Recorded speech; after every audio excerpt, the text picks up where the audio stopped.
ঘরের রানী চিঙ্কি। আজ সানডে ছিল আর বাবা গট্টু চিঙ্কি এখনো ঘুমোচ্ছিল। তবে মাকে আজকে বাইরে যেতে হতো, তাই মা তাড়াতাড়ি নিজে উঠে সবাইকেও তুলে দেয়। কি হলো মা, কেন এত তাড়াতাড়ি উঠিয়ে দিলে? আজকে তো সানডে, আজকে তো দেরি অবধি ঘুমানোর না। দেখলে, সবাই ভুলে গেলে তো। আজ রবিবার, আমি আমার বন্ধুর সাথে দেখা করতে যাব আর কাল সকালেই ফিরবো। ও হ্যাঁ, তুমি আগের সপ্তাহে আমাদের বলে তো ছিলে। কিন্তু মা, আমাদের মুভি আর পিজার কি হবে? কি? হ্যাঁ মা, আজ তো আমাদের ঘরে সবার একসাথে মুভি দেখার আর পিৎজা খাওয়ার প্ল্যান ছিল। ও হ্যাঁ, আমি তো ভুলেই গেছিলাম। কিন্তু আমার যাওয়া খুব প্রয়োজন। আমি আমার বন্ধুকে প্রমিস করেছি যে। আর চিঙ্কি, একটা কথা মনে রাখবি। মা চিঙ্কির কাছে আসে আর ওকে বলে, কি হয়েছে মা? চিঙ্কি, আজ আমি তোকে অনেক বড় দায়িত্ব দিয়ে যাচ্ছি, আর সেটা হলো ঘরের দায়িত্ব। আমি শুধু তোর ওপরেই বিশ্বাস করি। এটা ভেবে নে যে এখন থেকে কাল সকাল অবধি, মানে পুরো 24 ঘন্টার জন্য তুই এই ঘরের মম। তোকে সবার খেয়াল রাখতে হবে।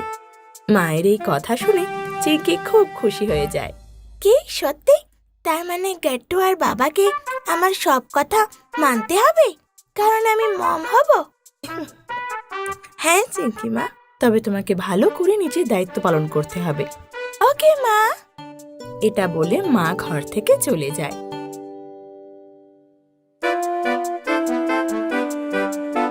গট্টু আর বাবা তো এখনো ঘুমের মধ্যে সোফায় বসেছিল।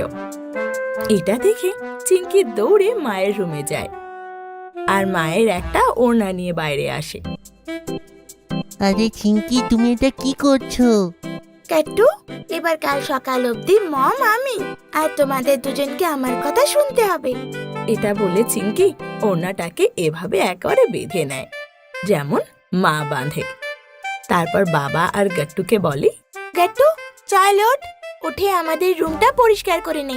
আর বাবা, তুমি লিভিং রুম আর তোমার ঘর পরিষ্কার করবে।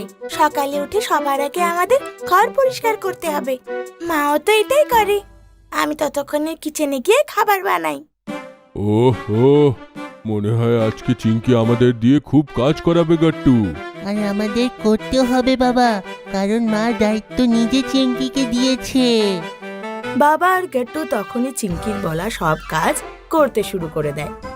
ততক্ষণে চিঙ্কি কিচেনে গিয়ে নিজের ফেভারিট স্যান্ডউইচ বানিয়ে নেয় আর সাথে সবার জন্য কফিও বানায়। আরে বাহ চিঙ্কি, তুমি তো দারুণ জল খাবার বানিয়েছো। আর কাজ করার পরে জল খাবার খেতে তো খুব ভালো লাগছে। থ্যাংক ইউ বাবা। Thank you Gattu. আমি ভাবছিলাম যে মা যদিও চলে গিয়েছে, কিন্তু আমরা এখনো আমাদের মুভি আর পিৎজার প্ল্যান এনজয় করতে পারি। কি কি করে চিঙ্কি? বাস, ওর জন্য তোমাদের আমার সব কথা মানতে হবে। ঠিক আছে চিঙ্কি, কেন নয়, কিন্তু মনে হয় মাকে ছাড়া আমরা সব রেডি করতে পারবো না। আর আমি তো পিৎজা বানাতে জানিই না। চিন্তা করো না বাবা, লাস্ট টাইম যখন মা পিৎজা বানিয়েছিল, আমি ওনার সাথে কিচেনে ছিলাম। তুমি শুধু আমাকে ওভেনে আর ভেজিটেবল কাট করতে হেল্প করবে। আচ্ছা, ঠিক আছে চিঙ্কি। আর আমার কি করতে হবে চিঙ্কি? গট্টু, যখন আমরা কিচেনে পিৎজা তৈরি করব, তখন তুই মুভি দেখার সব বন্দোবস্ত করতে হবে, যেমন মুভির সিডি লাগানো আর সোফার নিচে চাদর পেতে বসার ব্যবস্থা করা। আমরা তো ওখানে বসে মুভি দেখবো না? ওকে চিঙ্কি, ডান। তারপর আর কি, ব্রেকফাস্ট শেষ হতেই সবাই নিজের নিজের কাজে লেগে পড়ে। বাবা আগে মার্কেটে গিয়ে পিৎজা বানানোর সব জিনিসপত্র নিয়ে আসে। তারপর চিঙ্কি ওনাকে সব বলতে লাগে। বাবা, মা আগে এই পিৎজা ব্রেডে পিৎজা সস লাগায়। ওকে, লাগিয়ে দিয়েছি চিঙ্কি। হ্যাঁ, তারপর এর উপরে আমাদের ভেজিটেবলস দিতে হবে। আর হ্যাঁ, পনিরও, আমার ফেভারিট পনির। ওকে চিঙ্কি, এখন চিজ। হ্যাঁ, আর সেটাকে আমাদের ওভেনে রাখতে হবে। ওকে, ডান। আর হ্যাঁ বাবা, গট্টুর কিন্তু শুধু কর্ন পিৎজা পছন্দ, তো ওর জন্য আলাদা করে কর্ন পিৎজা বানাতে হবে। ঠিক এরকমই। হ্যাঁ, এক্ষুনি রেডি করছি। ইতিমধ্যে অন্যদিকে গট্টু লিভিং রুমে সব ব্যবস্থা করে ফেলে, আর চিঙ্কি পিৎজার সাথে সাথে পপকর্নও বানায়। সব স্ন্যাক্স তৈরি হতেই বাবা আর চিনকে লিভিং রুমে নিয়ে আসে আর সবাই ম্যাট্রেসে বসে মুভি এনজয় করতে লাগে। আমার এই মুভি কবে থেকে দেখাচ্ছিল। এই পিজাটা কত ইয়ামি হয়েছে, মায়ের মতন পুরো।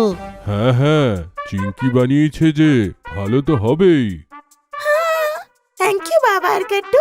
তারপর বাবা গাট্টু চিঙ্কি একসাথে বসে পিৎজা খেতে খেতে মুভি এনজয় করে। যে মুভি শেষ হয় অমনি বাবা বলে, আরে আমার তো খুব ঘুম পাচ্ছে, আমরা তাহলে শুতে যাই কি? কিন্তু তখনই চিঙ্কি উঠে ম্যাট্রেসের আশেপাশে পড়ে থাকা পপকর্ন গোটাতে লাগে। না না বাবা, আগে আমাদের লিভিং রুম আর কিচেন পরিষ্কার করতে হবে। আমি যাচ্ছি ডিশ পরিষ্কার করতে, কারণ কিচেনে আমরা অনেক বাসন নোংরা করে এসেছি। ততক্ষণ তোমরা দুজন এই লিভিং রুমে ম্যাট্রেস সরিয়ে দাও আর সবকিছু পরিষ্কার করে দাও। চিঙ্কি এটা বলে কিচেনে বাসন পরিষ্কার করতে চলে যায়। তারপর পুরো কিচেন পরিষ্কার করে। ওদিকে গাট্টু আর বাবাকেও চিঙ্কির কথা অনুযায়ী লিভিং রুম পরিষ্কার করতে হয়। বাবা, চিঙ্কি তো পুরো মায়ের মতন রেসপন্সিবল হয়ে গেছে। হ্যাঁ গাট্টু, আমার এটা দেখে খুব ভালো লাগলো। হ্যাঁ বাবা। তখনই চিঙ্কি সেখানে আসে। হ্যাঁ, সব কাজ হয়ে গেছে, কিন্তু আমি খুব হাঁপিয়ে গেছি। মা সত্যি কত কাজ করে, সত্যি মায়ের মতো কেউ করে না। এটা তো তুমি একদম ঠিক বললে চিঙ্কি, মায়ের মতন আর কেউ নেই, কিন্তু তুমি পুরো মায়ের মতন। বাবার এই কথা শুনে চিঙ্কির খুব ভালো লাগে। রাতে যখন শোয়ার সময় হয় তখন ধীরে ধীরে গাট্টু চিঙ্কিকে বলে, চিঙ্কি, আমার তো ঘুম পাচ্ছে। মা তো আমাদেরকে স্টোরি শোনাতো না, আমার খুব মনে পড়ছে। এটা আবার কি বড় কথা, আজ আমি তোকে স্টোরি পড়ে শোনাবো আমার এই নতুন গল্পের বই থেকে। সত্যিতে চিঙ্কি, তুমি শোনাবে? Thank you. তো চিঙ্কি গাট্টুকে স্টোরি শোনাতে লাগে। আর চিঙ্কির আওয়াজ শুনে বাবা ওদের রুমে চলে আসে আর এই দৃশ্য দেখে অবাক হয়ে যায়।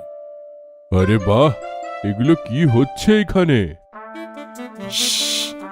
বাবা, তুমিও এসে গাট্টুর পাশে শুয়ে পড়ো, আমি তোমাদের স্টোরি শোনাবো একদম মায়ের মতো। তখন বাবাও শান্ত হয়ে গাট্টুর পাশে শুয়ে পড়ে। একবার একটা জঙ্গলে একটা ভাল্লুক ছিল। ভাল্লুর বন্ধুত্ব একটা খরগোশের সাথে হয়, যে ভাল্লুককে বলল যে ও একদম খারাপ দেখতে নয়, বরং খুব ভালো দেখতে। কিছুক্ষণ পর চিঙ্কি দেখে যে বাবা গাট্টুর পাশে শুয়ে পড়েছে। তখন ও ওদের সাথে শুয়ে পড়ে। এইভাবে চিঙ্কি পুরো 24 ঘন্টার জন্য মম হয়ে যায় আর নিজের দায়িত্ব ভালোভাবে পালন করে। কিন্তু ও এটাও বুঝে যায় যে মা হওয়া অতটাও সহজ নয়। আপনাদের যদি আমাদের ভিডিও ভালো লেগে থাকে তো আমাদের ভিডিওকে লাইক করুন, কমেন্ট করুন আর সাবস্ক্রাইব করুন।